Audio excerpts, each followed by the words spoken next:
bawat isa may kanya-kanyang kadahilanan sa paglalakbay. May mga taong naglalakbay na hindi alam ang kanilang patutunguhan. Hinahayaang dalhin sila ng kanilang mga paa kung saan man.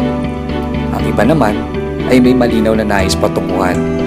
Tulad ng mga taong naglalakbay para sa silakbo ng kanilang pagkatao, gaano man kalayo, gaano man kahirap.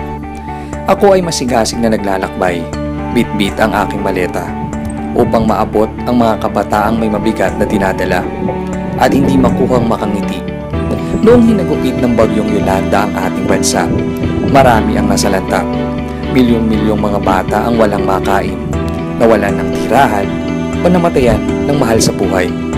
Ang trauma na dulot nito sa mga bata ay hindi dapat ipagsawalang bahala. Paano na ang mga batang may trauma?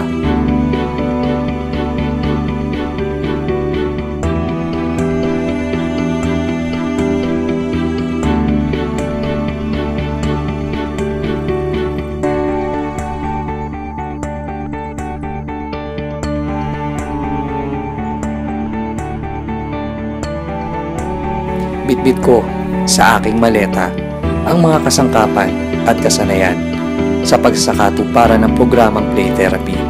Ang nais ko ay makahikayat ng marami pang ibang nais sumama sa aking walang kapagurang paglalakbay tungo sa katuparan ng hangaring maibalik ang ngiti at sigla sa bawat bata, saan mang sulok ng bansa sa tulong ng aking maleta.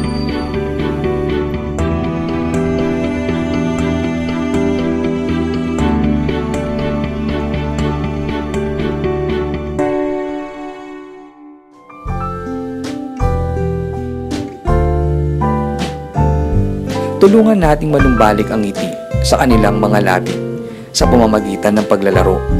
Ang paglalaro ay nagbibigay daan na malayang maipahayag ng mga bata ang kanilang saloobin sa pamamaraang pinaka-natural para sa kanila.